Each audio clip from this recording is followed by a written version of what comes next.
Good afternoon. Welcome to the New York City Council Committee on Small Business. Please place your phone on silent or vibrate mode. Anytime during this hearing, do not approach the dais. Chair, we are ready to begin. This hearing is now called to order. Good afternoon, everyone. I am Councilmember Chanel Thomas Henry, Chair of the Committee on Small Business. Thank you for joining today's small business hearing. I've been traveling across the city speaking with business owners, and top of mind is outdated regulations and daily disruptions. With the goal of meeting entrepreneurs where they are and being responsive to their unique challenges, this hearing will focus on discussing 3 bills and a resolution that do just that. These include Introduction 799 from Councilmember Salam, Introduction 910 from Councilmember Stevens, a pre-considered introduction from Councilmember Zhuang, and Resolution 328 from Councilmember Salam as well. I'd like to thank my council colleagues, representatives from the administration, and members of the public for being here, as well as members of the public participating remotely. Small businesses are the lifeline of New York City. They provide us with a diversity of experiences and are the first line of defense for preserving and celebrating the unique cultures that make us great. Beyond this, they help shore up our middle class by acting as engines of economic mobility, especially for our immigrant and minority communities who don't always find the means to enter and stay in the traditional workforce. Despite this, the city has fallen short in its support of our beloved small businesses. Becoming an entrepreneur isn't easy. Many would-be business owners never end up starting because they must navigate so much of the regulatory process alone. Coupled by the lack of access to capital to start their business and pay the workforce to put it into operation and grow, this journey becomes a daunting experience, and roughly 20% fail in the first year. Even when businesses finally get off the ground, many of them continue to operate on razor-thin margins. In New York City, the Department of Small Business Services exists to help support these pioneers. They help entrepreneurs navigate and adhere to regulations and provide them with funding streams when needed. The bills that we are hearing today would further allow SBS to fulfill this mission by centralizing tools to address the real and unique challenges our entrepreneurs face. In today's hearing, we will discuss Introduction 799, 910, and a pre-considered introduction and Resolution 328. Introduction 799 from Councilmember Salam would require SBS to set up a fund to provide small business owners with financial assistance when roadway construction negatively impacts them. The bill will also set deadlines when applications need to be reviewed by SBS and when funds need to be dispersed. Similarly, Councilmember Salam's Resolution 328 would ask the state of New York to provide a tax credit to business owners impacted by infrastructure construction. Councilmember Salam's legislative measures would help ensure that we are not letting our businesses suffer in silence from actions taken by the city. Introduction 910 from Councilmember Stevens would repeal the requirement in Local Law 75 that all businesses must have 70% see-through security grills by July 1st. Instead, they would only be required to buy that specific security grill when obtaining a replacement. The Department of Buildings would also be required to perform outreach in the following 6 months to educate business owners of this requirement.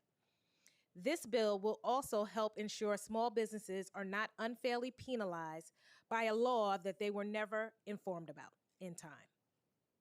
Councilmember Zhuang is here today and would like to speak to us about her pre-considered introduction.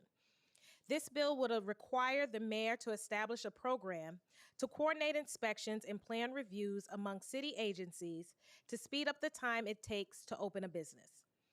Councilmember Zhuang's bill would help make things a little bit easier for entrepreneurs. The legislation that we hear today will not address all the systematic issues burdening our small businesses, but it is a start, and it is timely. I look forward to hearing testimony from the Department of Small Business Services and hearing their positions on these bills. I similarly look forward to hearing from small businesses and advocates on today's legislation. I want to thank Tyler Walls and Rebecca Barilla from Central Staff for putting the work together for this hearing, as well as my own staff, Franklin Richards, Sierra Smith, and Derek Slaughter, and anyone working in the background to help make this hearing possible. I will now turn it over to Councilmember Salam to provide an opening statement on his bill. Thank you, Chair Thomas Henry. And thank you to the members of this committee for hearing these two items today, including all of the other bills as well. My bills, Introduction 799 establishes a roadway construction small business support fund, and Resolution 328, the companion measure, calls on the state legislature to pass and the governor to sign legislation providing a tax credit to businesses negatively affected by infrastructure construction. I represent Central Harlem, a district built on the backs of small business owners, the barber who has cut 3 generations of hair on the same block, the restaurant where neighbors gather, the bodega that knows your name. These businesses are not just commerce, they are the fabric of our communities. But here's the hard truth. When the city tears up a street to repair infrastructure beneath it, and we know that that work is necessary to keep our city running, the small businesses on that block often pay the price. Foot traffic disappears, deliveries cannot get through, customers walk to the next avenue, and as projects last 30, 60, 90 days, and sometimes more, this can be the difference between a business that survives and one that closes its gates or doors for good. That's not fair. A small business owner did not choose that construction. They should not bear the financial burden of work that benefits the entire city. Introduction 799 establishes a support fund, loans, grants, and services administered through small business services to keep and help these businesses adapt and stay open. And Resolution 328 calls on Albany to do its part with a tax credit so that relief reaches every affected business across the state. Other places have already acted. We see that in Minnesota, studies have already shown this to be successful. New Jersey built a program for Route 80. Florida moved on disruption assistance. New York should lead and not follow. Small businesses are the backbone of our economy. When the city asks them to endure disruption for the common good, the city should also stand with them. Thank you, and I look forward to your testimony. Thank you. In addition to being joined by Council Members Salam and Council Member Swang, we are joined online by Council Member Santos-Suoso. I will now turn it over to Council Member Swang for opening remarks. Thank you, Chair, and I know you are always a fighter for our small business owners, and thank you for holding this hearing about my pre-considered bill. Opening a small business in New York City is one of the most time-consuming and complex process in the country. People must navigate approvals from multiple city agencies without almost no support. A stand DOB plan review almost take 4 to 12 weeks, and then FDNY, DEP, Department of Health, and other city agencies, with total permitting timeline often stretched to 6 months or more. That's why on Thursday I'm introducing the Red Tape Relief Act. It created a new interagency inspection coordination program, modeled after a proven initiative that cut the time to open a new business in New York City by up to 2 to 3 months. The administration let this program secretly fade out. This legislation will reestablish this program that streamline the multi-agency permit process.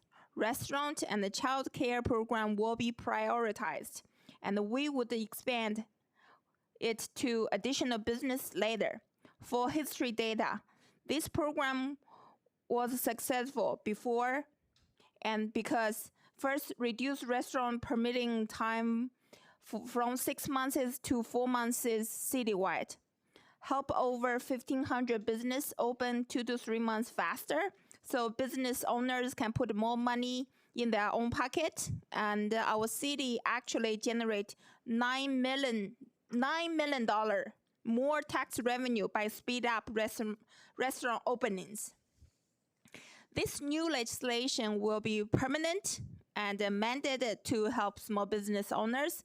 It will reduce the time needed to open new business with interagency coordination of inspections, so the small business owners don't have to running around between city agencies. Second, allowing city administration to prioritize independent help small business owners, especially first-time business owners. Require an online application portal. It will be easier and user-friendly. Make a yearly report starting December 31st, 2027. So we will have new data to track this program and see the progress for the small business owners. New York City is a home to one of the most diverse small business communities in the world. 50% of small business owners are immigrants across 5 boroughs. Long permitting timeline hits those business owners hardest. They often lack the legal and financial resources to deal with months of delay. The Red Tape Relief Act is an investment in the economic of every neighborhood in New York City. So I'm asking everyone please to support this bill. Thank you. Thank you, Councilmember. Councilmember Stevens could not join us today. However, I will read her statement for the record. Good afternoon, and thank you, Chair Chanel Thomas Henry, for your leadership on the Committee on Small Business and for hearing Intro 910 today. I also want to thank our speaker for recognizing the importance of this issue and supporting efforts to ensure that our small businesses are not burdened by unnecessary cost. Small businesses are the backbone of our neighborhoods. They create jobs, provide essential services, and contribute to the character and economic vitality of our communities. Yet every day, they face increasing challenges, from rising rents and inflation to higher operating costs and workforce pressures. That is why Intro 910 is so important. This legislation takes a common sense approach to the implementation of Local Law 75 of 2009 by ensuring that business owners are only required to comply with updated security grill standards when replacing their existing security grills. If a security grill is functioning properly and continues to serve its purpose, a business should not be forced to spend thousands of dollars replacing it before it is necessary. We have heard directly from business owners across the city who are concerned about the financial burden this mandate would create. For some establishments, replacement costs could exceed $10,000. That is money that could otherwise be invested in hiring employees, purchasing inventory, improving storefronts, or expanding operations. This bill does not compromise safety at any cost, as businesses will still be required to comply with updated standards when replacement becomes necessary. What this legislation does is provide flexibility and fairness while recognizing the economic realities facing our local entrepreneurs. Intro 910 also strengthens accountability by requiring reporting on implementation and impacts. This ensures the council can monitor how the law affects small businesses, identify challenges, and make future policy decisions based on real-world data rather than assumptions. I am proud that this legislation has earned the support of 34 council members because this issue impacts businesses in every borough and every district.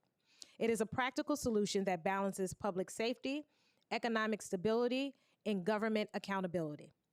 I hope my colleagues will continue to support this legislation and move it forward. Our small businesses have carried our communities through difficult times. Today, we have an opportunity to support them by removing an unnecessary financial burden while maintaining the safety standards our city expects. Thank you. I will now turn it over to committee counsel to administer the oath before we hear from the mayoral administration. Thank you, Chair. We will now hear testimony from the administration. Before we begin, I will administer the affirmation. Panelists, please raise your right hand.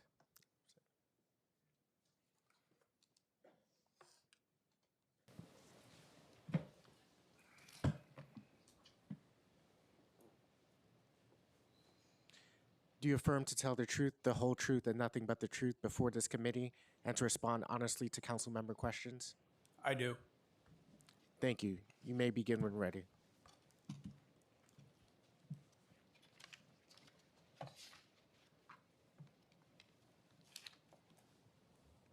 Good afternoon.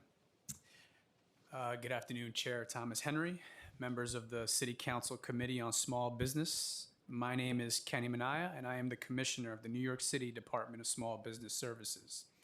I am pleased to join today's hearing with Assistant Commissioner Reynaldo Hilton from the Department of Buildings and my colleague, Director of Intergovernmental Affairs, Jason Adgley, as well, from SBS. The mission of SBS is to deliver economic security for all New Yorkers by connecting them to good jobs, supporting small businesses, and investing in our neighborhoods. There are over 126,000 storefronts in New York City, and we are committed to ensuring small business owners are empowered to operate and grow their businesses as seamlessly as possible. Our support includes affordable capital connections, compliance consultations, and reform advocacy to make it easier to do business in New York City. Just 2 weeks ago, at our Small Business Month Expo, we brought nearly 2,000 New Yorkers under one roof to connect with city agencies, industry experts, and resource providers. Since becoming commissioner, I have made it a priority to visit as many business corridors as possible and hear directly from small business owners, advocates, and community leaders about the evolving challenges facing our city and the urgent reforms needed to help small businesses across the 5 boroughs thrive. The 3 bills and the resolution attached to this hearing seek to address some of these business challenges. Intro 910 would repeal the requirement that all security grills installed at businesses located in Group B or M buildings to have 70% visibility by July 1st, 2026, or be subject to a fine. SBS fully supports the bill and believes it can go further by prioritizing business choice.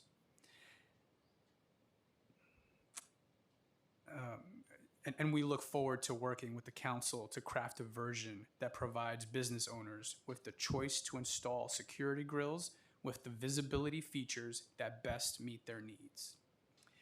Intro 799 would require SBS to establish a program offering loans and grants, among other supports, to help small businesses offset expenses incurred due to city construction projects. SBS supports the intent of the bill, but we have some operational concerns with its implementation. However, SBS will continue to facilitate connections to affordable capital through our 7 business solution centers, the NYC Future Fund, and the NYC Funds Finder Marketplace. Turning my attention to pre-consider intro. The pre-consider intro will require the mayor to establish a program that would plan and coordinate agency inspections for businesses to reduce the time needed to open. The administration supports the intent of the bill and does not want to inadvertently duplicate existing city services. Our team is proud of our efforts to reduce opening timelines in New York City. As part of Executive Order 11, we conducted a time to open analysis to better understand the status quo and generate insights for reform. SBS delivered those recommendations to the Deputy Mayor for Economic Justice earlier this year. The administration has also demonstrated its commitment to cutting red tape through the expansion of SBS's NYC Best Team, which gets small businesses to opening day by liaising and advocating with regulatory agencies on behalf of small businesses. Since the start of the administration, our NYC Best Team has helped businesses save over $6 million. As such, we are supportive of the goals in Councilmember Zhuang's bill, and we look forward to partnering with the council to advance reforms as part of Executive Order 11. Thank you so much for the opportunity to testify about SBS's work and how we can make it easier to start, operate, and grow a small business in New York City. I look forward to our continued partnership to empower small businesses, and I welcome your questions. Thank you.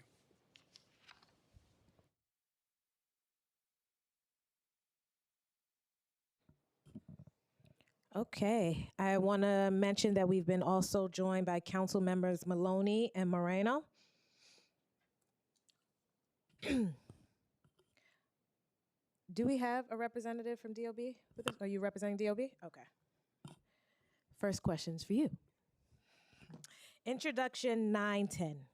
So under Local Law 75 of 2009, the Department of Buildings was required to develop an outreach program beginning in 2010. Can you explain what the outreach looked like? Thank you, Chair. DOB believes, first of all, that there are always opportunities to improve on our outreach. Upon outreach in general, the more outreach to the affected parties, the better, of course. There was some initial outreach conducted when the law was first enacted, and a few years later after that. It's first worth noting that the law had a long runway, 15 years to be exact, from the time it was passed to the effective date of the law, which is coming up July 1st.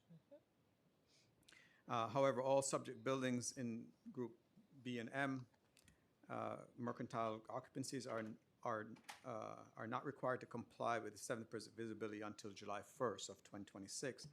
And business may have been shuttered, for example, and opened under new ownership during the interim period, which could be why some owners may not have been so much aware.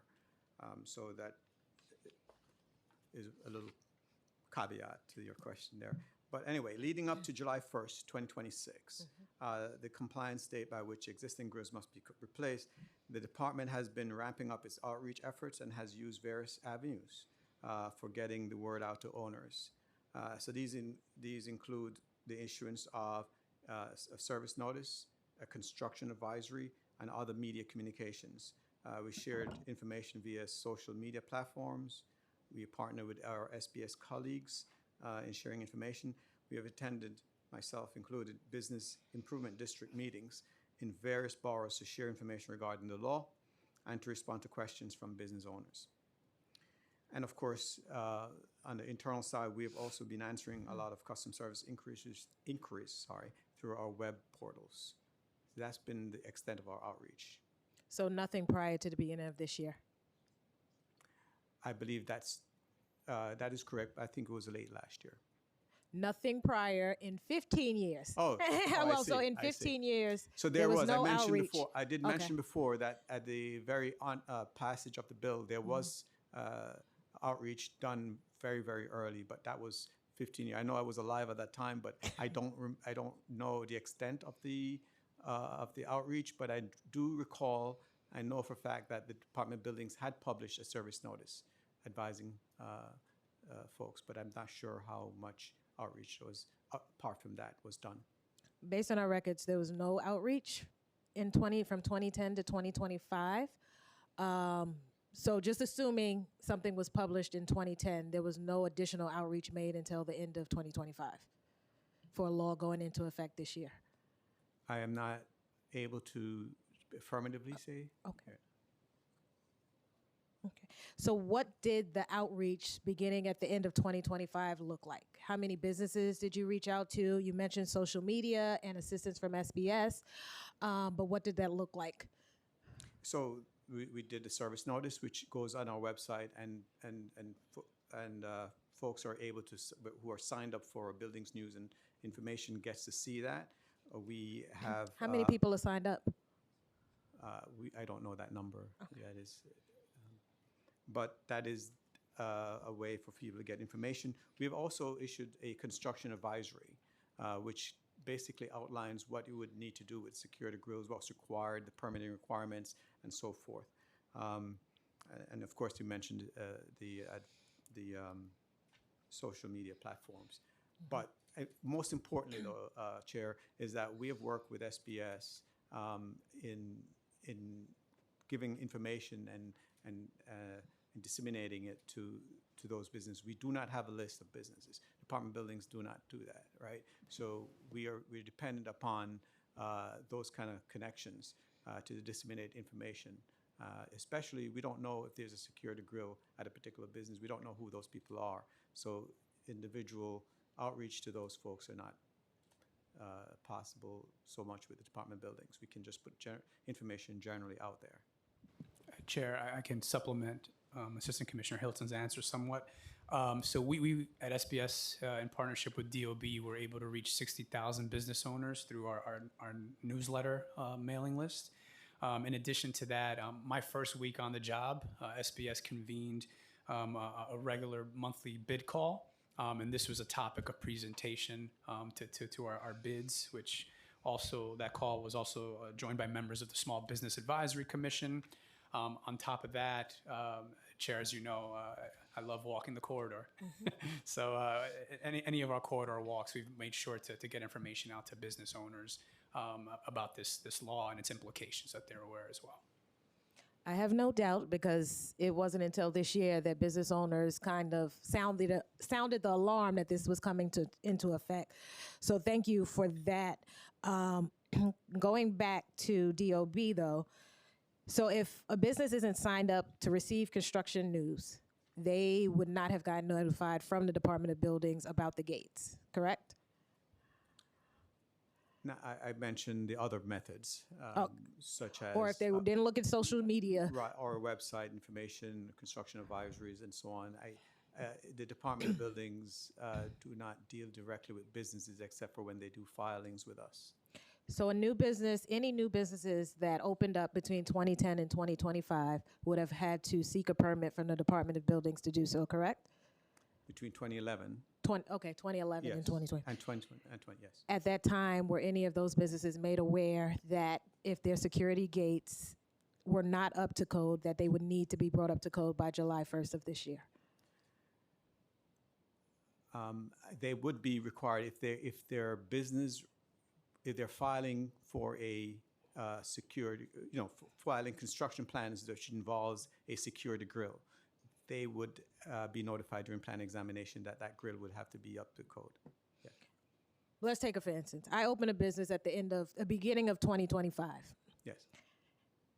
As part of my permit process, is there anything that's said or DOB inspector that is going to tell me, and we meet at my business. It has a beautiful mural on it.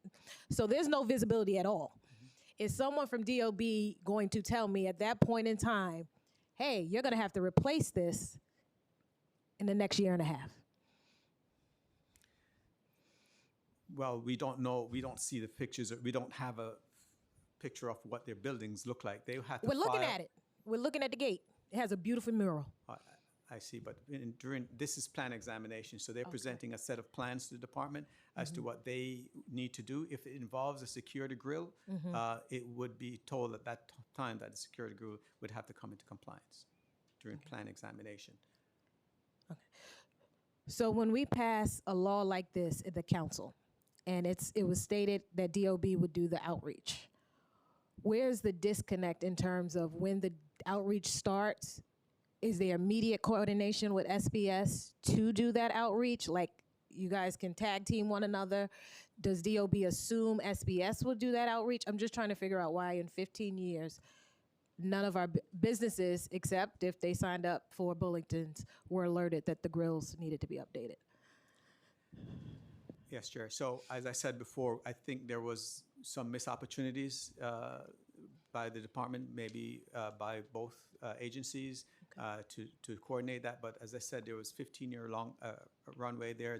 There was a lot of legislations that came through during the time that Department of Buildings would have to prepare for, and I think the long compliance period may have, displaced some of that awareness at the department side. So we apologize for that if that was the case. But yes.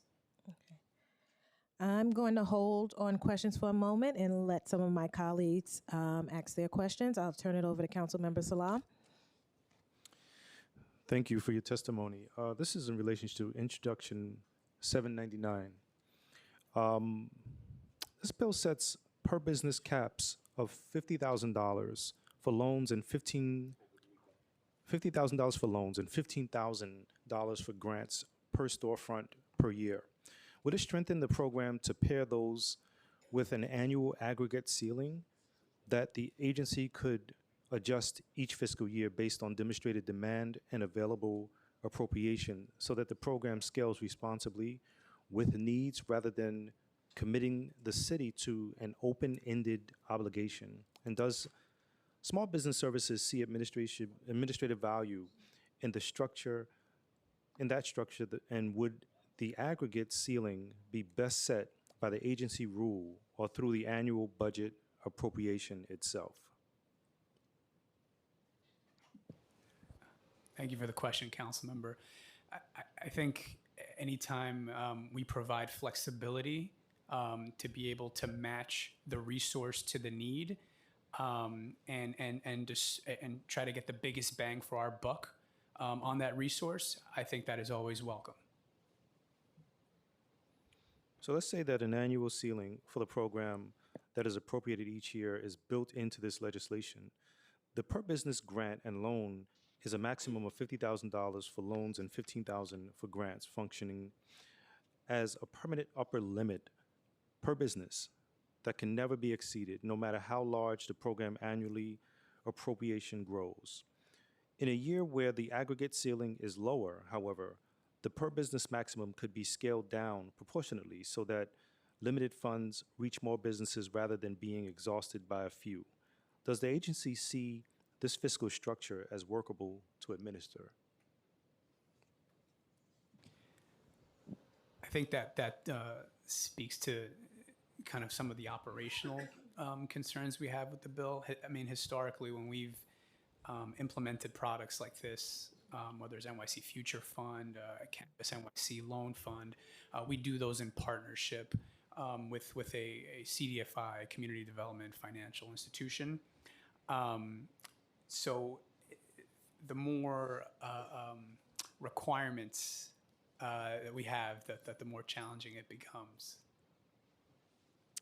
Understood. And for the loan component, would it help the program's long-term sustainability to build in basic underwriting standards, such as creditworthiness or repayment capacity criteria, so that loans support businesses positioned to recover and repay the fund so that it can keep revolving? And what criteria will the agency recommend so that the city extends credit responsibility without screening out the businesses that in fact need it the most? I think there's two responses there. I think as with any other loan product, we want to make sure that we have strong underwriting standards in place to make sure that we are assessing the ability of the business to pay back the loans. But also at SBS, one of the things that we try to focus on at our business solution centers is also making sure businesses are ready to apply for loans, helping them get credit ready. And we certainly would continue to do that work in service of this bill and this product and any other future products. And this bill requires a determination no later than 14 days before construction begins and disbursements within 14 days of approval. To ensure that promise holds at scale, what systems or staffing would help the agency guarantee those timelines even in a year with many concurrent projects? And what speed built into the foundation of this program rather than, we want speed built into the foundation of the program rather than added later, really? And I think that harkens back to one of the operational concerns we have with the bill is the timelines being prescribed. We would partner with somebody, a CDFI, to help distribute these funds. And we certainly wouldn't want to prescribe them in their review as well. Gotcha. This bill asks the agency with writing eligibility guidelines to keep the program targeted at and defensible. Would it help to anchor eligibility in objective markers, such as documented construction duration, demonstrated access limitations, and proximity to the work zone, so determinations are consistent and businesses know exactly what qualifies? And what objective criteria would the agency find most workable to administer, and how would it distinguish losses attributable to city construction from broader economic conditions? Absolutely, council member. I think there's always a trade-off, right? So in the bill as written, there's a spirit of speed of trying to get the resources to the businesses as quickly as possible. In order to achieve that, objective criteria is critical. You don't want to have to do a de novo review for every single application, a unique review. You want everything to be as standardized as possible. So we would certainly support a change along those lines. Thank you, Chair. Thank you. Thank you. Councilmember Moreno. Thank you very much, Chair, and thank you on a personal note for coming out to Staten Island to visit some of the small businesses in my district. Appreciate your leadership of this committee and taking the time to actually hear from small business owners on the ground. It meant a great deal to them. Commissioner, thank you for your testimony as well, and I'd love to show you around some of the small businesses in my district as well. You mentioned that SBS recently completed a time to open analysis and delivered recommendations to the Deputy Mayor. I'd love to start there. What is the current average amount of time it takes to open a small business in New York City? So in our analysis, what we found is that it varies. Council members, you can imagine, on one end of the spectrum, you may have a business that just needs a single license to operate, and that'll have its own more shortened timeline. And then on the other end of the spectrum, we're talking about a gut rebuild, renovation, and those construction timelines and however long that takes. So it varies. There is no one marker there.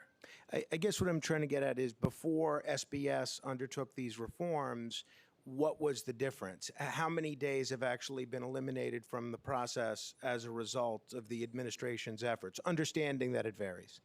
Okay, and just a point of clarification there, council member, proposed reforms are still forthcoming. According to Executive Order 11, those are due in July. So we're still working through this issue, listening to small business owners about what their pain points are. Got it. And planning accordingly. You also referenced the NYC BEST team, and you mentioned it's helped save businesses more than $6 million. That's a significant figure. How exactly is that number calculated? Is it actual dollars saved, fees avoided, consultant costs avoided, or a projected value of time saved? And how many businesses generated that $6 million in savings? Sure. So it's a fines avoided number. So I actually had the privilege to sit in on one of these compliance educations where our dedicated staff member of SBS walked around the business, met the business owner at the location, and pointed out items that needed to be corrected. And each of those items, as we know, if there's a summons issue in a real life situation, has a dollar amount allocated to it, and that's how we calculated that number. As far as the number of businesses served, let me see if we have that for you. Or basically the average benefit per business, either one.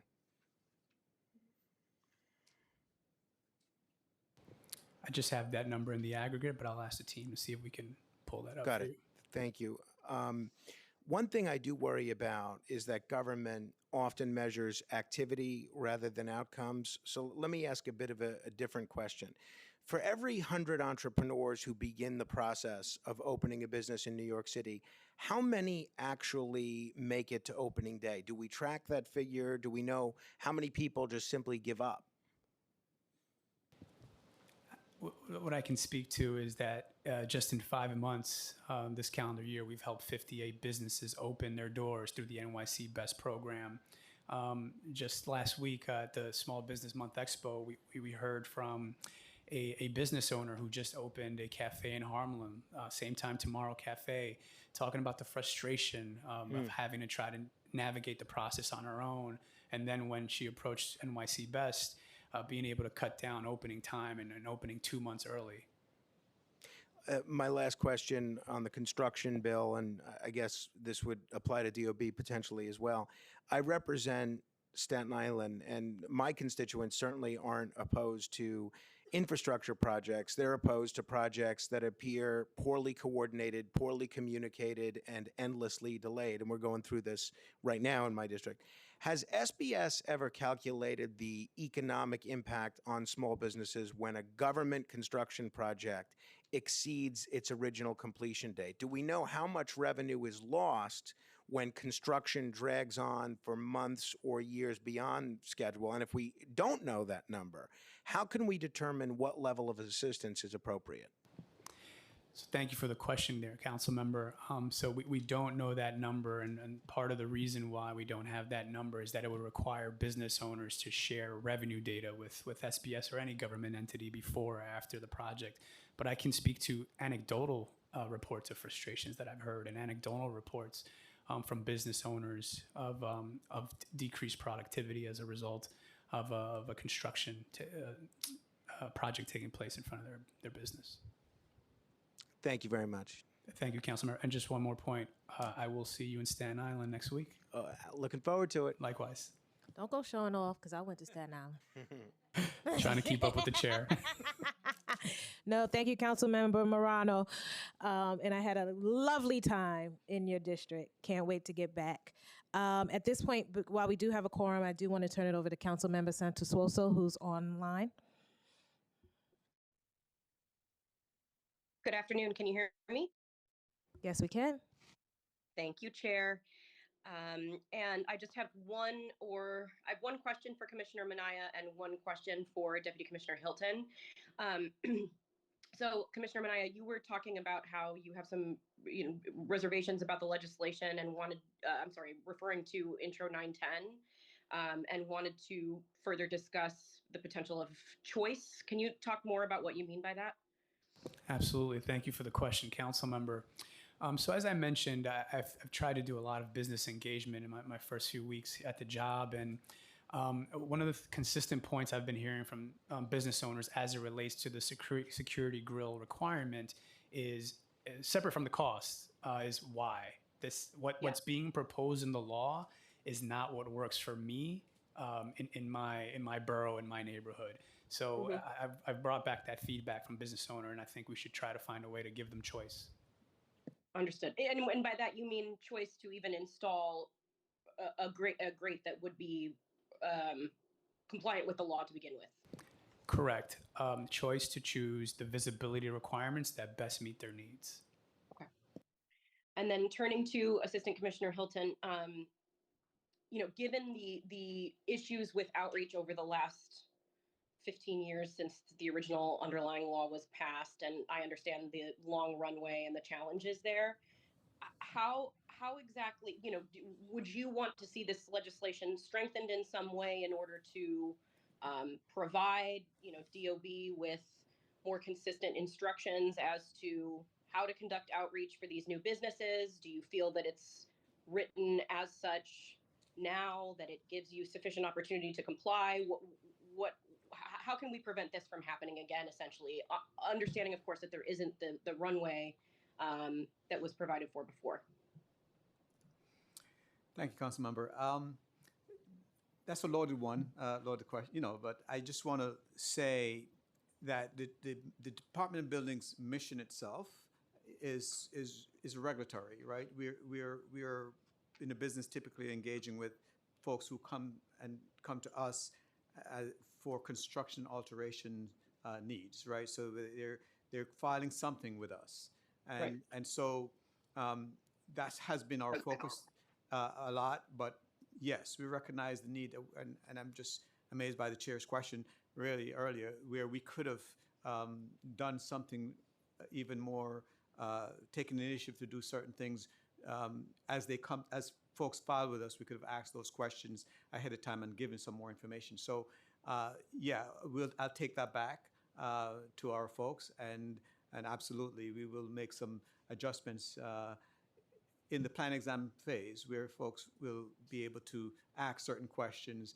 about these pending regulations for, during the examination phase, even if it's not brought to light initially that I have a security grill, or it's not made clear, we should be kind of, prompting those questions. Yeah, this one's important to me because I actually owned a business with a security grate between 2019 and 2025, and I worked in a council even for some of those years, and I actually still didn't know about the underlying law, and so I just think we don't want small business owners to be in that situation again. So, whatever way, if there are ways that you feel that the legislation needs to be clearer about DOB's outreach requirements, or if there are, new plans for DOB to do outreach to the businesses that would be subject to this, then I think the council would like to hear it. But I thank you both for your time, and thank you, Chair, again for letting me give these questions via Zoom. No, thank you for joining us. I do want to mention we've been joined by Council Member Brooks Powers, and I will now turn it over to her for questions. Thank you, Madam Chair, and thank you for your testimony, Commissioner. Just two quick questions. First, many small businesses, particularly in Southeast Queens, struggle when major roadway, sewer, and infrastructure projects disrupt access to the storefronts for months at a time. Can SBS provide examples of how it currently supports businesses impacted by construction and where in the budget it's being prioritized? Sure, Council Member. There are a couple of interventions that we deploy. I think first and foremost, information is power. So we make sure that small business owners are aware of what's happening with the construction project and try to get that information to them through our partnerships with city agencies engaged in infrastructure improvements. We also bring back the feedback from small business owners to the city agencies about the impacts. I think another intervention we deploy is that we provide access to resources for small business owners. So the first that comes to mind is through our small business solution centers, connecting them to services such as webinars on how to adjust their marketing, so that they're making their customer base aware of the impact. We also connect them through the NYC Funds Finder through affordable loans and grants for whatever their business need may be. And we have the staff at the Small Business Solution Centers to help them get loan ready. And just one point that I missed earlier in our advocacy with city agencies, one of the points that we hear consistently from small business owners is, if you're going to be disruptive, like, at least help me with signage so that people know that I'm still here. And that's something that we've seen our advocacy has been successful on that front in the past as well.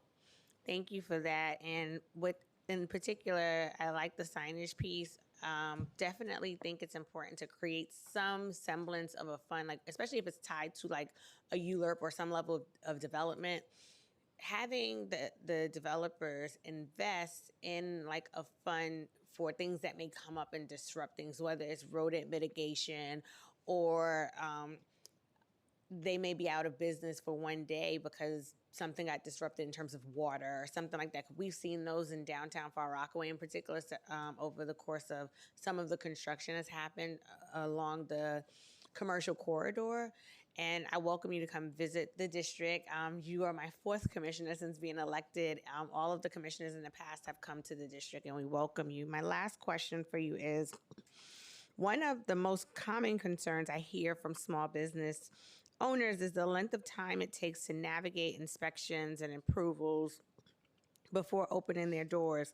Which agencies and inspections create the most significant delays today, and how much time could a coordinated inspection program realistically save for new businesses?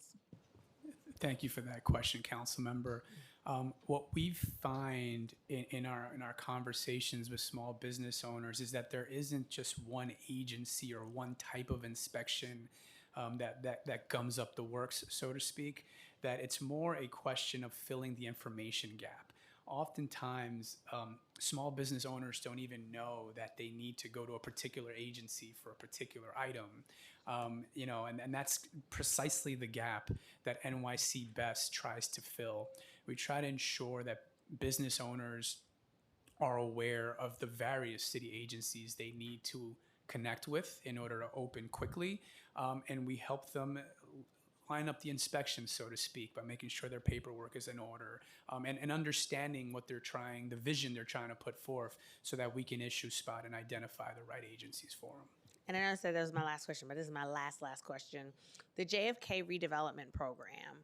I'm not sure if you're familiar. It's a multi-billion-dollar infrastructure program happening at JFK. It's been happening for about the last 7-8 years now, and there is a joint certification process, the reciprocal process. If you want to get certified with the port, you can get certified with the state and the city. The city has probably the fastest process out of the three, but I wanted to know, has there been any coordination with the Port Authority to be able to look to better inform a more efficient, streamlined process? Because I do still hear from some of the businesses about it being very time consuming and overwhelming for them.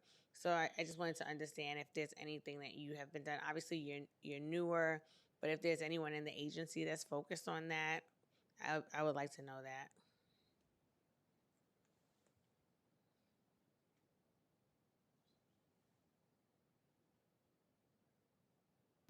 We certainly have some preliminary conversations, but we'll have to, I want to connect with you to understand what the issues are a little bit I more. welcome that. Yeah, Thank you. And thank you, Chair. Thank you. I'll now turn it over to Councilmember Zwang for questions. Thank you, Chair. And also, I want to thank Commissioner to support my bill. Thank you so much. And also, I want to mention our district also needs some love. If you have time, please come to my district also. I would love to. Thank you. I have two business corridor. One is 8th Avenue in Sunset Park.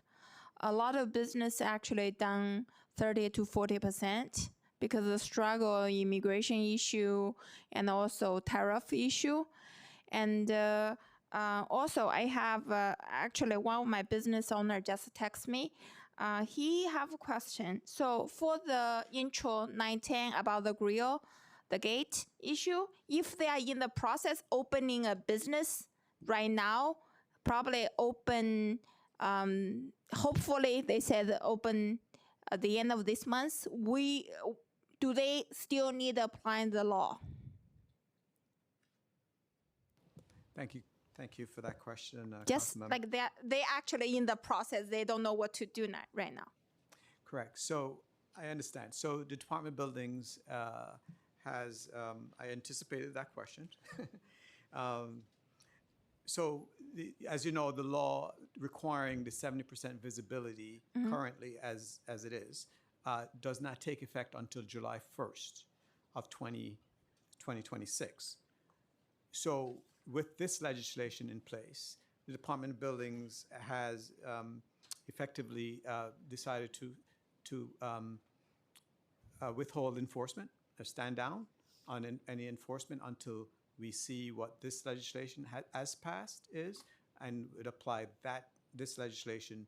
The enforcement piece would be what the resulting legislation looks like. So we are not enforcing, we don't plan on enforcing the current law. Can we say there's some grace periods? There is the grace period is until we know what this new law says. Okay. And the effective date of this law, and what we don't want to do double. We don't want to, for example, enforce a law that becomes nullified with this piece of legislation. Okay, great. Thank you so much. Very helpful. Thank you. You're welcome. Thank you, Councilmember. I'll now turn it over to Councilmember Maloney. Thank you so much, Chair. And I want to thank you, Commissioner Minaya, for your testimony and also for visiting my district early on in your term. and congratulations on paternity leave. Thank you. I had a follow-up question to Intro 910. Do you have information on compliance by borough or types of businesses that are still non-compliant with the 70% visibility? I think that's a question for DOB. Thank you, Councilmember. I thought it was off scotch-free, but Sorry. But then I'm coming back to the commissioner. Go ahead. But the answer to that is we do not have information yet because the Department of Buildings has not yet begun enforcement, except for during the plan examination for those businesses who may have during their plan examination from 2011 to 2025, as Chair had kind of brought up. We have no knowledge really of any non-compliant grills because we were withholding enforcement until the effective date of the law. Got it. Do you have a set of assumptions on where businesses have already upgraded it? And I represent Manhattan. I think the majority of the businesses in my district have adopted the legislation, but just trying to get a loose back of the napkin sense of which businesses are going to be the most impacted by this requirement. Right, but yes, so I stand by my early answer that the Department of Buildings does not have any information on that. We did not gather any surveys or do any information on that. Okay, thank you. And I want to switch gears to the Intro T to 2026 on cutting red tape specifically for opening new businesses and reducing time to open new businesses. I applaud the work of Executive Order 11, which seems to be more focused on fines, fees, and regulations that are impacting existing businesses. Understanding that the results are going to be coming out soon in July, do we have a sense of how many of the recommendations are focused on accelerating opening new businesses, or is it really back on that fines and fees piece? I think preliminarily there's a mix of proposals addressing both reduction of fines and fees and some outdated requirements as well that there are impediments to opening. Great. And with expanding NYC Best team, it's great to see that you've helped businesses save over $6 million. Does that also include staffing increases, budget increases? What can we expect from expanding that program? So as part of the preliminary budget, there is an expansion of NYC Best of 30 staff lines, I believe $4 million in the prelim plan. And we want to serve more businesses and provide more in-depth services as well. Agreed. That's great to hear. And then how will the mom and pop czar play into these recommendations, and what specifically is the role of the mom and pop czar? I am in close consultation with the mom and pop czar, Delia. I will say we both report directly to Deputy Mayor Sue, Deputy Mayor for Economic Justice, and we are both laser focused on making it easier to open a business in New York and to operate once you are open. So the mom and pop czar is reviewing recommendations, proposing some of her own that are informed by the interactions she's having with small business owners as well. Great.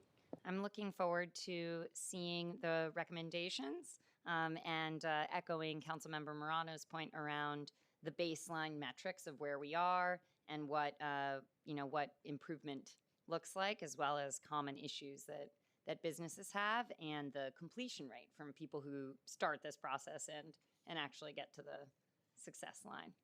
Thank you very much. Thank you, Councilmember. DLB, I'm going to give you a break for a minute. Just a minute. Commissioner Minaya, a couple of questions around Councilmember Salam's bill. If a business begins struggling and believes it is connected to roadway construction, are there any current resources that the city can connect them with?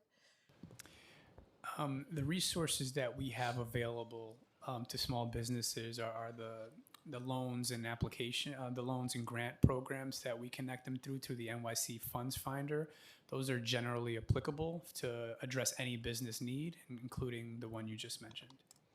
I'm curious, as a lot of businesses that I actually visited while in Councilmember Encarnacion's district along 2nd Avenue Subway have been experiencing challenges, and they did, the MTA or their contractors did do the signage and the thing, but it's so crazy down there that you, as a consumer, just assume that entire stretch is closed. Like, there's no way you would reasonably assume that those businesses are open, even with signage.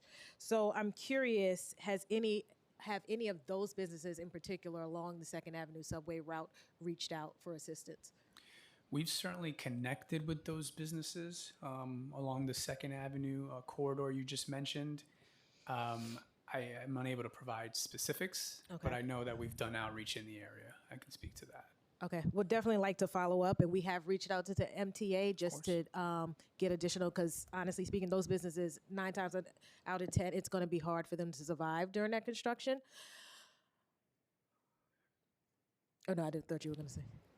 No, I was going to say Okay. that in addition to the supports that we offer on the loan and grant fund, we also offer marketing support to make sure that businesses are able to communicate to their customers that they're still in business and make them aware of the situation. We found an example. I'm not sure if you're familiar with the Route 80 in New Jersey. There was a sinkhole under construction. The New Jersey Economic Development Authority made a grant program for small businesses and nonprofits that were affected by the construction. The program specifically targeted businesses with up to 50 employees that sustained a negative financial impact of $1,000 due to the sinkhole, and qualifying businesses could then receive anywhere from $1,000 to $15,000. Have you guys looked into that program or aware of that program or any similar programs where businesses were provided with assistance? I am not familiar with that program, no. DOB. When a company has a plan examination, what does that look like?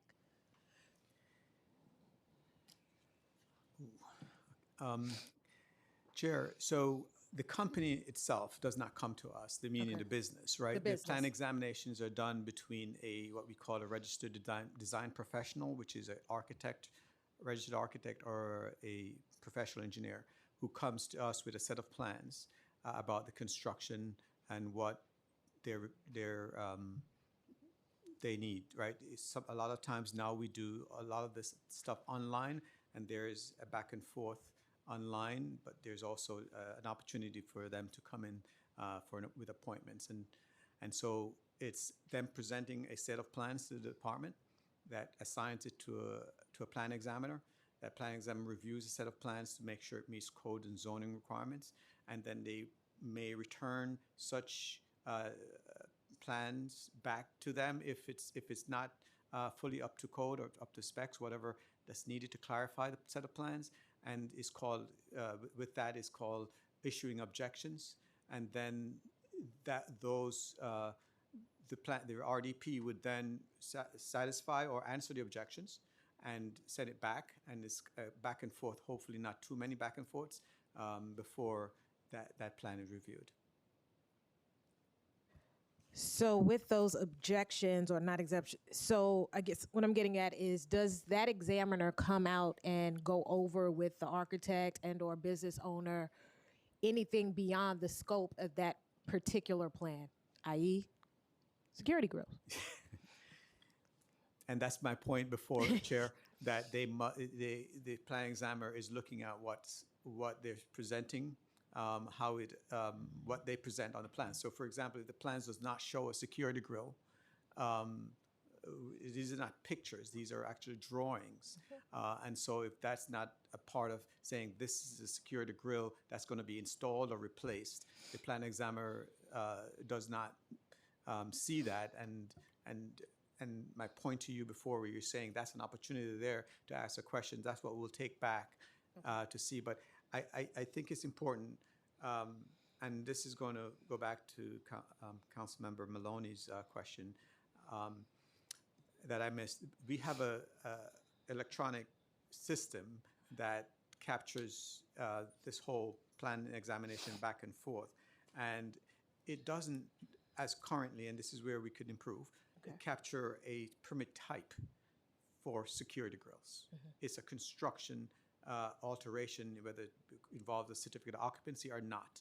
It's just a construction set of plans showing what they intend to do, whether they're changing the occupancy or not. So we do our electronic system currently does not capture security grills as a type of construction. So maybe if we did have that, maybe that would be a trigger that the RDP would have to check. Does this involve a security grill? And then that would trigger the plan examination to focus on the requirements of the security grill. So with this new bill, I should say, it's a great opportunity because this bill, if passed, and would be effective only for new installations or changes, replacements. And so this is an opportunity for us to capture some of that stuff and improve our plan exam process.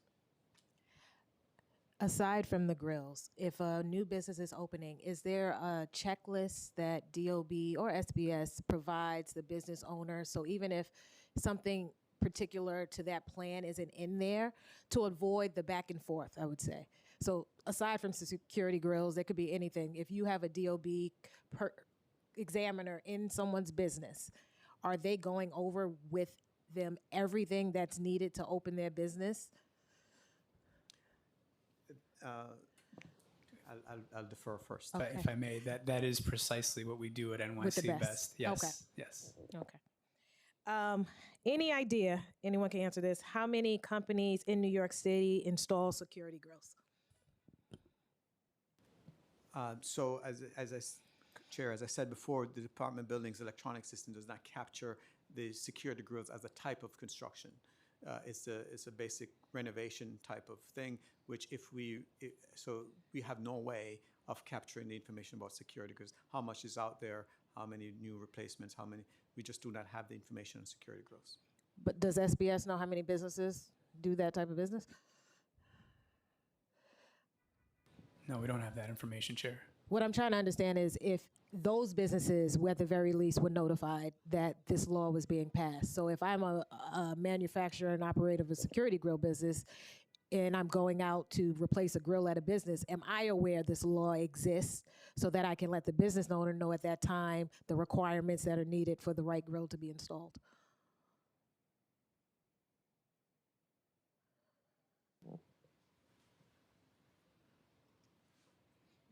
While SBS is, I'll just say that our law puts the onus on the building owner to maintain their building in a code compliant manner.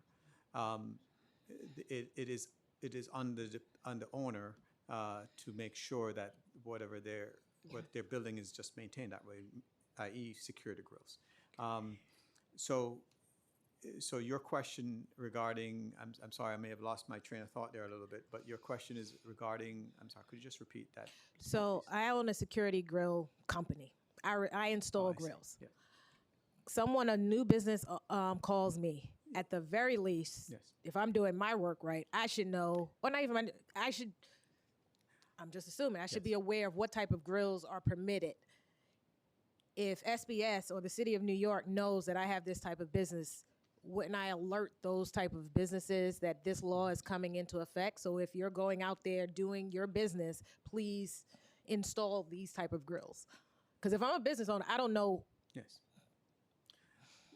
Yes, that's fun you asked because just today we became alert to certain of those businesses that install grills that are putting up notices on people's storefronts, alerting them to the fact that this law is coming. So they are aware whether or not they're honest enough prior to now.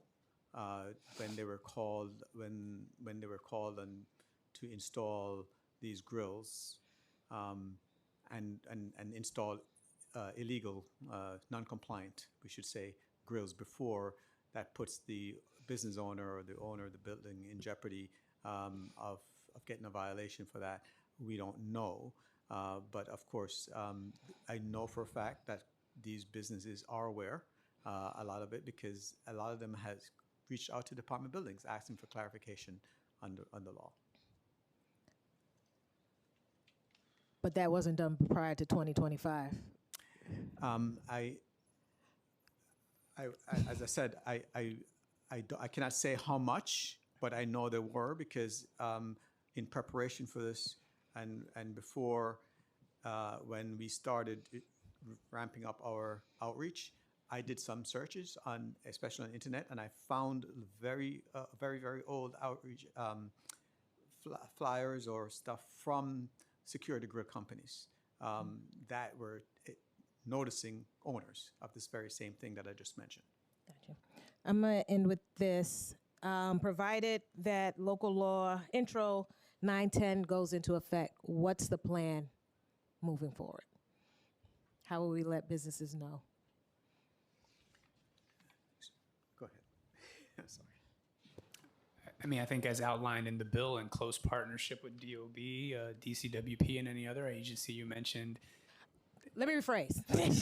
How will we do it better this time? Chair, I think I have acknowledged to you the fact that we could improve. And, with this new bill, which will put less of a burden, but we're going to along the same things that we have done, and also look at ways in which we can improve the notification of these plans and stuff that comes to us. Thankfully, this bill will not, if passed, does not impose a retroactive requirement. So it's going forward. So we're going to be focused using the same social media outreach. We're going to be doing the same type of other service notices and construction advisory, revise those and put those out and work with our partners here at SBS to put that information out. But in addition to that, I'm going to go back to the development folks and see how we can improve our these notices to our unplanned exam to make sure that we are actually making mention, regardless of whether the security grill issue comes up or not, that this is a new business. And do you know, does this involve, just ask the question. If it's not explicitly in the plans, we can ask the question and make them aware of that. I cannot tell you how quickly we can do that, but we'll aggressively pursue that. I'll bring that back, Chair. Thank you. Commissioner? I mean, in addition to outreach with DOB, would love to partner with you, other council members, make sure we're in the community getting the word out. I think one of the impressive pieces of this administration is the ability on social to generate attention. So we would certainly leverage that and make sure people are aware. I will say this. A lot of businesses, particularly in my 21st Council District, are not online. They're not on social media. And English is not their first language. So we do have to get creative and even, I'd say, old school, door-to-door, like direct outreach to a lot of these businesses. And I think it really starts, not for nothing, SBS with DOB, because when these businesses are opening and have to pass inspections, I think that's a perfect opportunity to say, this is what's coming down the pike. This is what you need to be successful. Chair, I just want to say, we do want to work with you. You just brought up a good point also, because with this new bill, we're going to have to revise our construction advisory. And that's a printed piece of paper. And that we can use, or we could work with your team to kind of distribute those to those businesses, especially that's affected by it. But I think it's most important the most important information that needs to get out to businesses is that they need to pull a permit to replace or install these new grills. So if they know that and do not go the route of putting the stuff in without a permit, then at least we have a better chance of being advised of the requirements of the grill going forward. If this bill is passed, which is the going forward approach. So we will work with you or whoever, or SBS especially, to get a printed construction advisory notice out, stating exactly what needs to be done. But a permit needs to be pulled for these, and people need to be aware of it, because there's also additional consequences for not having a permit, for doing a work without a permit, in addition to And- visibility issue. And will they apply through DOB for this permit? Yes. And how long, any idea how long it's going to take once they apply? Oh, a permit is, a set of plans has to be submitted to us. I can tell you now, if it's just a security grill of frontage, it may be easy, right? It's a quick 1, 2, 3 online with the applicant, and approval could be a week. And then permitting, depending on how quickly. But if it's elaborate type of renovation, or the certificate of occupancy is involved, it could extend, and it all depends, really, honestly, between the competence of the RDP and knowledge of the owner who is hiring them, to make sure that they're getting the right information to us. Yes. How many permits were applied for between 2010 and 2025? I have this. And then how many have been applied for this year? Yeah. So we don't know specifically about from 2010. Okay. We have no. I'm not prepared to answer that. I can get back to you. How many have been applied for this year? I'm Lauren Jedivero, I'm with the Department of Buildings. We don't have those numbers for you right now, but if you could follow up with us, we'll provide what numbers we have. Okay, that'd be great. Are you talking about permits in general, like? No, because the law is supposed to go into effect in less than a month. So I'm curious how many businesses actually applied to get their grill replaced. So as for security grills, we don't actually have a permit specifically for security grills, depending on the type of permit. Or type of security grill, excuse me. Some security grills won't actually need a permit to be installed. If you're replacing in kind, that's a situation where it would never come to us, so we would never know of that security grill. So specifically for security grills, we do not have those numbers. Okay. If you want numbers of permits, that kind of stuff, we can get it for you if you ask. So what were we talking about a permit for just now? I thought the permit was for grills. For grills if they are new Okay. and non-existing. In some situations, we do not need permits. And I don't think, I didn't get sworn in, so I don't know. I was about to say we need to swear you in. Apparently, hold it. Now that you're at the mic, pull up a chair. It will be it will be brief.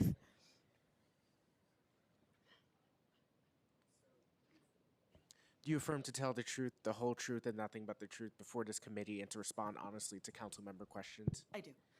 Thank you. You may begin when ready.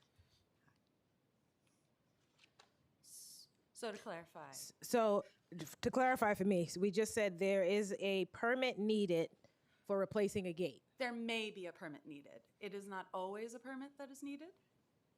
But if it's a new security grill, most likely a permit will be applied for as part of the overall building construction. And correct me if I'm wrong. So if I have a grill on my place now, I don't have to apply for a permit to get a new grill. According to this bill. Okay. Right, but they may have required a permit before they installed it, right? Well, we don't know Okay. this. Let's go back to the bill of 2009. Okay, Did you need to apply for a permit to install a new grill? you've always had Had that to apply for it. requirement, yeah, and it's a construction permit. It's not a security grill permit, it's a construction permit. How many construction permits specifically for? Does everybody? Am Wait, no, I I understand what you're saying, I'm Councilmember. sure. Okay. I'm just making sure.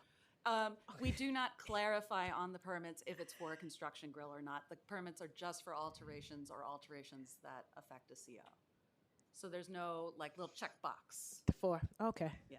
Okay. If you can get back to us, that would be great. Sure. I don't believe we collect those numbers, but we can double check. One of my council members did mention that her district has done well to comply. So I'm curious from borough to borough who was aware, who actually were able to do it, and That who might was be kind of. something that our colleagues at SBS might be able to suss out a little bit better because we don't have direct contact with the businesses. All right. Well, that is all the questions I have for this panel. Thank you very much. Thank you, Chair. Thank you, Chair.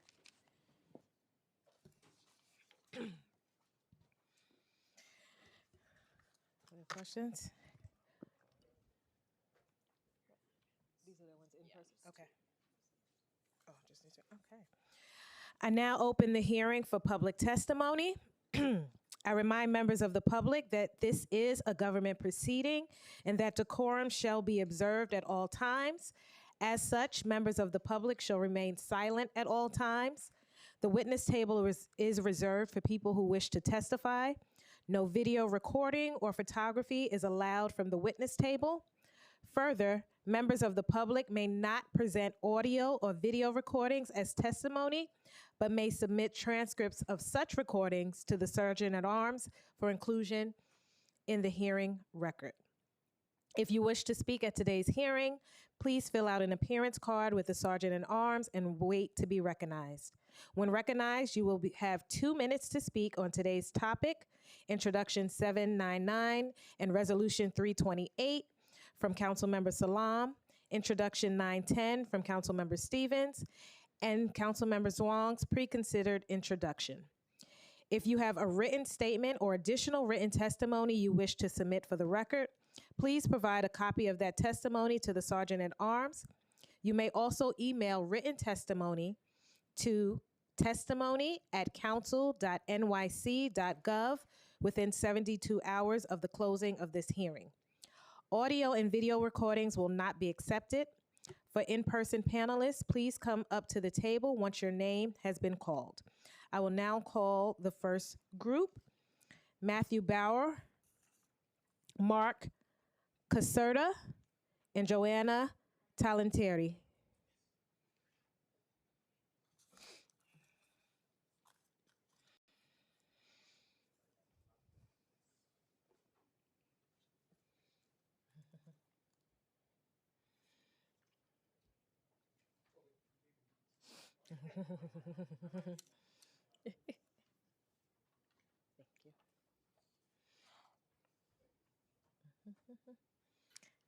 Good afternoon. You may now begin.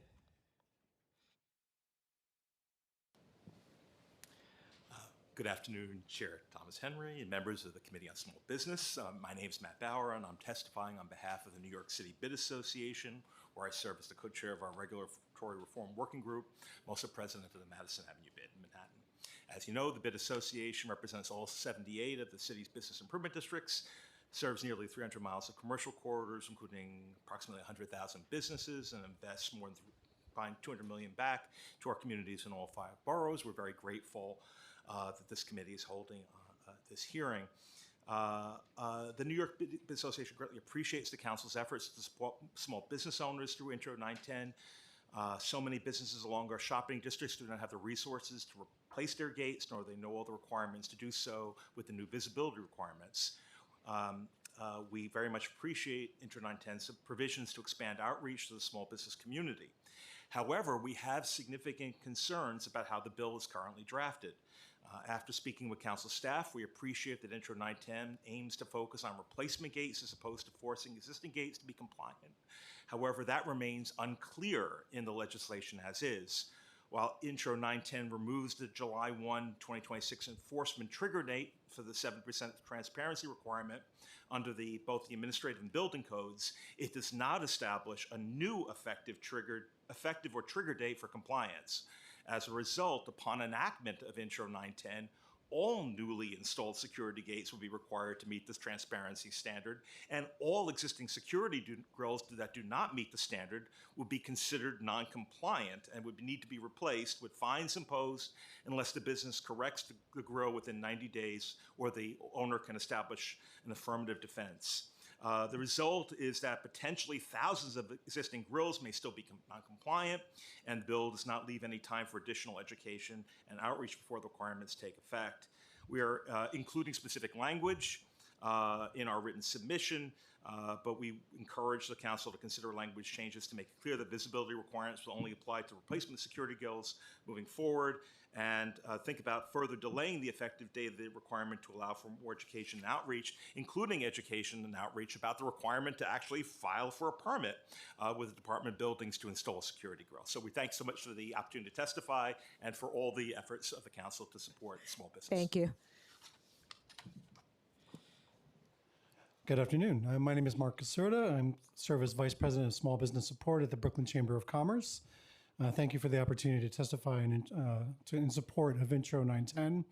I want to begin by thanking the 34 council members and counting for signing on to this legislation, and also thank the Department of Buildings for not enforcing Local Law 75 while these hearings are proceeding. I'm going to have the same position as the rest of the panel members here, so I want to go to some recommendations and then quick comments on the other bills. I'll give you my written testimony. One of the recommendations, one of the things I want to say, increase education and outreach. So through our small business resource network, we continue to see newly installed roll gates that do not comply with Local Law 75. This suggests that awareness of the law has not adequately reached property owners, business operators, installers, and the real estate professionals. The Department of Buildings should prioritize education and outreach to ensure stakeholders clearly understand when and how compliance is required. They may actually need more time than Intro 910 is providing. 2, improve compliance among installers. Whether due to a lack of awareness or insufficient oversight, installers should not be placing non-compliant roll gates on storefronts 17 years after Local Law 75 was enacted. If the city intends to prohibit newly installed opaque roll gates, it must ensure that installers are fully informed of the requirements and consider additional permitting or enforcement mechanisms to prevent future violations. And then just number 3 is we're supporting Matt's clarification from the Bid Association. I just want to add, I was listening to the discussion about Intro 799. There was a question about what to do if a business is affected by construction, but also may have bad credit. And one of the things that the Brooklyn Chamber of Commerce has a CDFI. It's called Brooklyn. Damn. So anyway, we have a CDFI, and we are able to give character-based loans to small business owners. And it's something to be looked into. Basically, they have to get a letter of support from the community board or like a pastor or something like that, and that may help out with a loan when the credit is bad. And then just quickly on the Councilmember Zhuang, I just want to say yes, please, to that bill. Thank you. Thank you. Can you hear me? Thank you. Good afternoon. Good afternoon, committee. I want to extend my thanks for hearing us today and choosing to educate rather than penalise 30% of our 520 micro businesses in Park Slope. I'm Joanna Talent. I'm the Executive Director of the Park Slope Fifth Avenue Bid. As a director for many years, I see firsthand that our micro businesses are hurting between the shifting economic pressures, a horrific winter we've just been through, and these micro businesses run on very thin margins, as the chair said earlier. They are our neighbours and they are not big corporations. So when a gate's replaced, 2,000 to 15,000 we're hearing on our avenue alone. Just to avoid city fines, you're asking these micro businesses to do the impossible and potentially increasing vacancies and turnovers on our avenue. While the Park Slope Fifth Avenue bid would ultimately like to see Local Law 75 repealed entirely, we firmly support Intro 910 because it removes the looming July the 1st penalties and pivots to an education-first model. However, to ensure this legislation actually achieves its goals, we urge the Council to address 3 critical issues. Hold gate installers accountable. Because of a lack of education and accountability, roll-down gate companies have continued to install non-compliant gates on Fifth Avenue as recently as 6 months ago.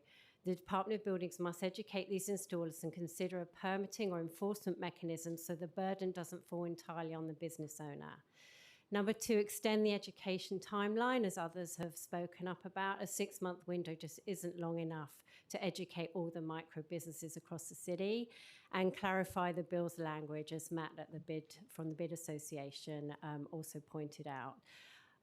So thank you for the opportunity to testify. And the Park Slope Fifth Avenue bid stands ready to partner with City Hall to lead educational outreach to our merchants.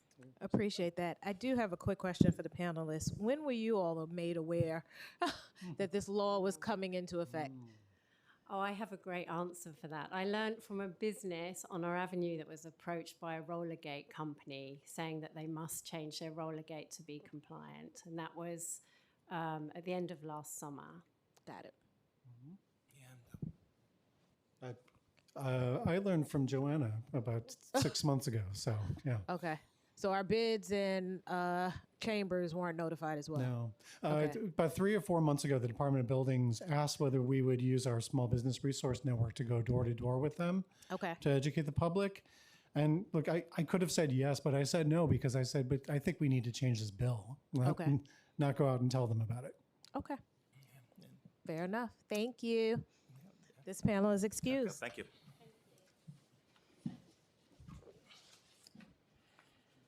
Our next panel, Andrew Ridgie, Andrea Tan, and Lisa Soren.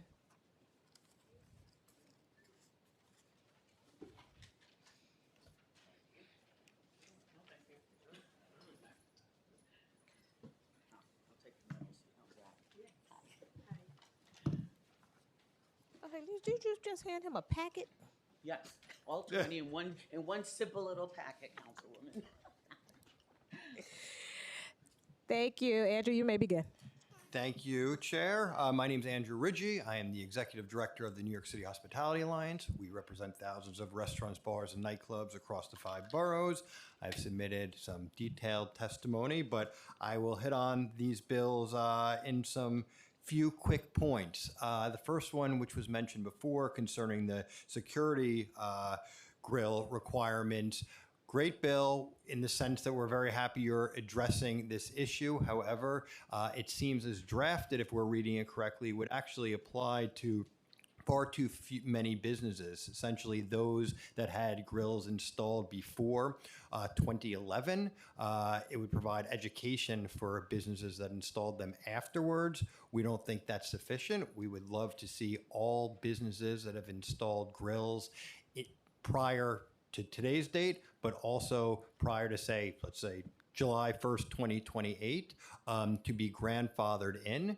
And then over the next 2 years, the city could conduct outreach, make sure businesses have the information. So when they are installing or reinstalling grills, they do with compliant ones. And there could even be a conversation whether or not those specific ones, going to your point about the flexibility of businesses, should be the required standard. I think another point that was made is important. The companies that are installing these grills should have some sort of responsibility and liability. If they're installing things, businesses are relying on them to tell them what those standards are. They shouldn't just get off scot-free if they install something that's not in compliance with city law. So those are the big issues I want to say on those, but long phase-in for laws are good because you can educate businesses, but long phase-ins without any education for small businesses is not good and kind of defeats the whole point. So thank you. On the other bills, the roadway construction small business support fund, we absolutely support that. We would like to see it expanded to disruptions from utilities and perhaps MTA. It's not just city agencies that cause the disruptions. So we think related to MTA or utility work, that should be included for the businesses that would be eligible. The tax credit as well, we support. And then finally, the accelerating the opening of new businesses. I work very closely, this is going back to the Bloomberg administration when they created the new business acceleration team. There's a lot of insights. It was a great program. It sped up the process of opening up new businesses, but there's a lot of things within there about cross-training inspectors that are doing these inspections, giving them authority to make sure they can actually make decisions and advance permits and licenses forward. And I know I'm at time, but be happy to have a more detailed conversation about all of that. Thank you. Thank you. Lisa?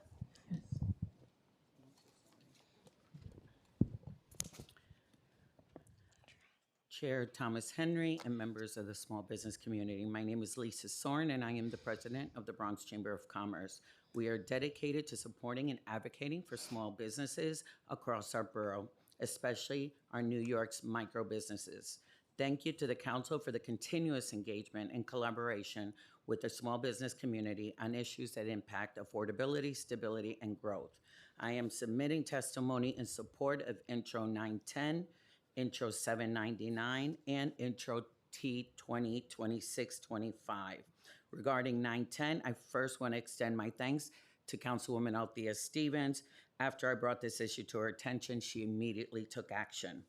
For many small businesses in the Bronx, safety and security is a tangible and ongoing concern. Security grills have long served as a basic and necessary form of protection from theft, unlawful entry, property damage, etc. Losses that many small business owners cannot recover without significant financial strain. However, compliance with Local Law 75 presents a significant cost burden to our small businesses, especially in the Bronx. With the July 2026 deadline rapidly approaching, these extra costs arrive at a time when raising rents, utilities, operational costs, economic uncertainty gravely threaten the stability of our businesses, and the cost of repair or replacement may jeopardize these businesses' ability to keep their doors open. By rethinking the city's approach to implementing Local Law 75, Intro 910 removes one of the many financial burdens facing our small businesses today. Intro 910 addresses this by promoting compliance through communication rather than punishment, which is important for small businesses with limited administrative capacity. This bill ensures that chambers of commerce, business improvement districts, community organizations, and small businesses receive clear information, regulations, requirements, potential penalties, and available financial assistance programs. More broadly, the Bronx Chamber of Commerce would like to voice full support on the full legislation package being heard here today, which work together to reflect a foundational understanding that small business needs clear communication, tangible support, and consistent collaboration with elected officials. Every dollar wasted on unnecessary regulatory compliance issues caused by administrative confusion is a detriment to the small business owners trying to expand their livelihood. Thank you for the opportunity to testify and for your ongoing commitment to supporting workers and small businesses across our city. Thank you. Next. Thank you. Good afternoon, Chair Thomas Henry. Thanks for the opportunity to testify. My name is Andrea Tan. I'm the supervising attorney with the Community Development Project at the Legal Aid Society. We provide free transactional legal services to entrepreneurs and nonprofit organizations across New York City. Many of them are first-time operators and immigrant business owners. I'm here to testify in support of the Red Tape Relief Act, but before I do, I just want to say that we'll do everything in our power to communicate to our clients, small business owners, about the Local Law 75, so they're aware of it. So we support the Red Tape Relief Act because it addresses a problem that we see all the time. We have clients paying rents for months on spaces that they cannot use while they're waiting for permits, inspections, and agency approvals. But please know that many of the entrepreneurs who would benefit most from this program are not English speakers. The bill requires an online application for enrollment, but does not include language access requirements. And we just encourage the council to make clear that the portal and the program materials must be accessible in the multiple languages, consistent with the city obligations under Local Law 30. One thing that is not entirely clear from the bill is what coordination will look like in practice. The bill talks about coordinating inspections and plan reviews, but provides little detail about how the program will operate. For example, will the businesses have a dedicated point of contact?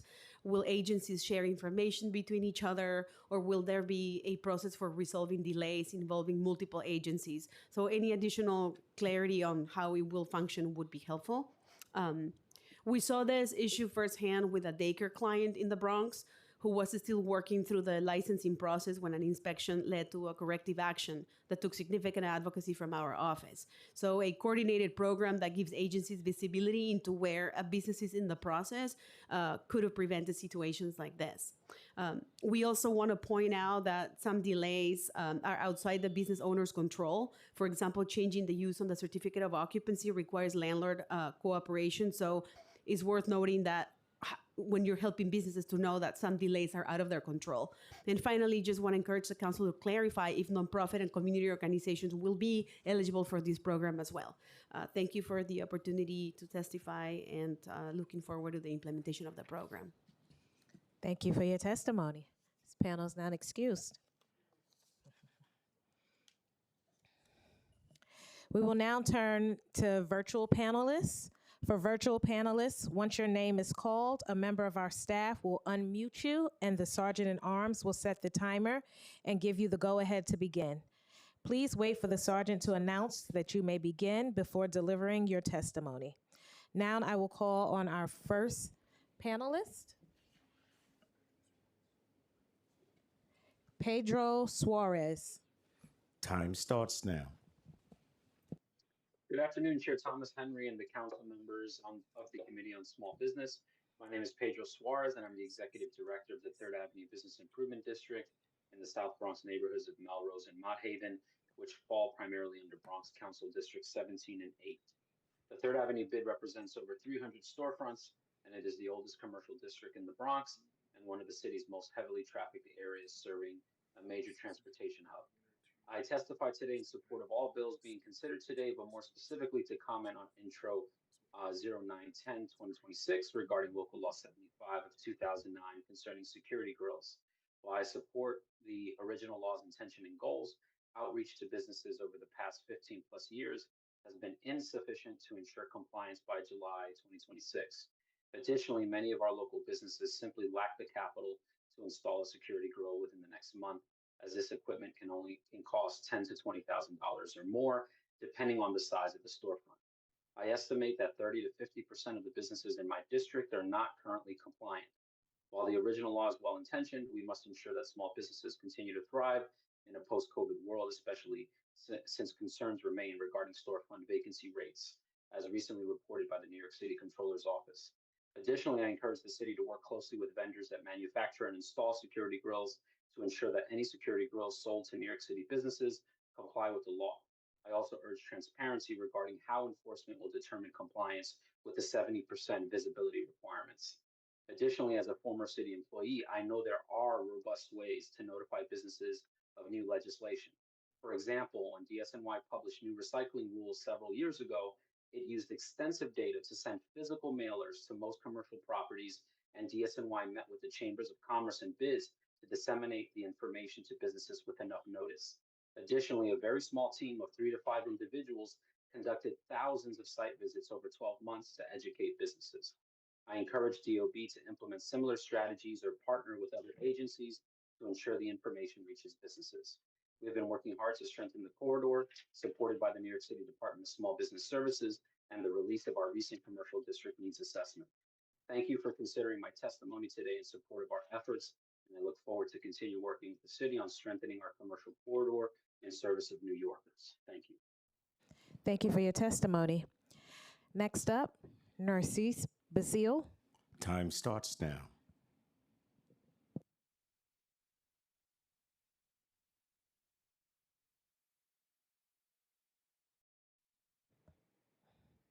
Do we have Nycc?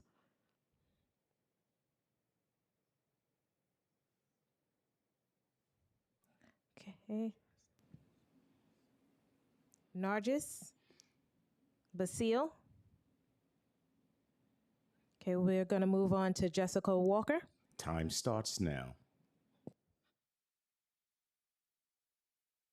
Good afternoon. I'm Jessica Walker, President and CEO at the Manhattan Chamber of Commerce, representing 125,000 businesses across the borough. I'll be brief because these 4 items share one idea. When the city's own actions raise the cost of doing business, the city should help carry it, not add to it. Start with construction. Intro 799 and Resolution 328 recognize a simple fact. When the city tears up a street for 30, 60, 90 days, the storefront behind the scaffolding pays for it. Foot traffic disappears, but rent doesn't. A support fund and a tax credit won't make the business whole, but they help tremendously to keep the doors open until the construction ends. We support both. And we'd urge the committee to treat the 14-day disbursement standard in 799 as a floor, not an aspiration. Relief that arrives next year doesn't save a business that closes this year. The Red Tape Relief Act is also critical. Coordinated inspections mean a new business opens in months, not years. Every week a space sits dark is a week of rent with no revenue coming in. This is the cheapest economic development initiative the city can do, and we strongly support it. Finally, Intro 910 The 70% grill mandate was certainly well-intentioned, and we understand the safety implications, but it's now a fine waiting to be issued. Repealing it on existing storefronts while keeping the standard on replacement is the right balance, but pair it with real educational outreach. We also support the amendments suggested by our colleagues at the Brooklyn and Bronx chambers today to ensure the bill helps as many small businesses as possible. Our latest report graded current conditions for small businesses as a D minus, a D plus. These 4 measures won't fix the grade, but they're 4 steps in the right direction. Thank you, and go Knicks. Yes, Nixon 4. Thank you, Jessica. I'm going to try Nargis Basile. Time starts now. Please unmute.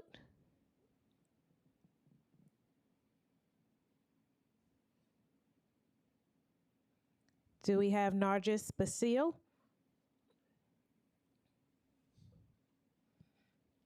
We'll come back. Christopher Leon Johnson. Time starts now. Yeah, hello, can you hear me? Yes, we can. Hello, Chair Henry. My name is Christopher Leon Johnson. I so support Intro 910, but I want to say this right now that Local Law 75 is nothing but a cash grab, not only for the city agencies. There's nothing but a cash grab for those desperate security group companies that'll do anything to line their pockets up. And I'll say this right now that as a chair of the committee, Mrs. Henry, need to work with the mayor administration and the deputy mayor of operations, Mrs. Curson, and the deputy mayor for economic justice, Mrs. Julie Sue, to make it where that the mayor introduces an executive order suspending Local Law 75 for the time being, and I think that should happen way more because I know the city has suspended the enforcement, but you don't know who's the lobbyist that's going to try to go to the city, New York City Department of Buildings to try to get them to repeal that suspension. But what I say right now is that I think that Local Law 75 should be repealed itself. That was a bad bill. I just found who the sponsor was, and I don't want to disparage that person because that man is dead.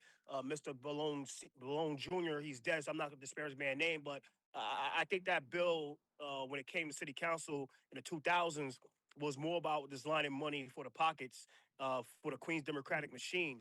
And that's probably under Mr. Joe Crowley. But I'll say this right now that Mrs. Henry, you should talk to the mayors, Mondani himself, and the deputy mayors, and tell them to make an executive order to suspend intro Local Law 75. But I'll say this right now: the City Council needs to introduce a bill to really repeal Local Law 75, and you can do it because the councilman that introduced the bill is no longer here. And remember that council member was working for the Queens Democratic machine under Joe Crowley, and you can tell that was about lining his pockets too. That's why AOC ran him out the door in 2018. But I'll say this right now: that's a disaster. Time expired. Yeah. Thank you so much. Enjoy Thank Thank you. Thank you for your testimony. I'm going to try one more time. Nargis Basile. Time starts now.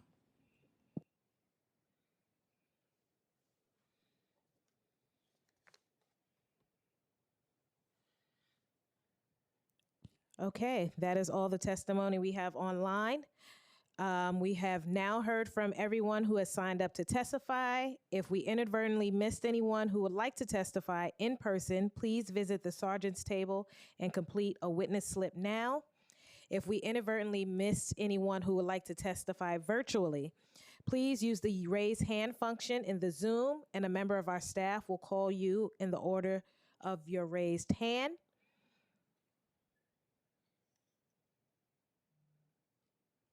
None. Seeing no one else, I would like to note again that written testimony, which will be reviewed in full by committee staff, may be submitted to the record up to 72 hours after the close of this hearing by emailing it to testimony@council.nyc.gov. This hearing is now adjourned.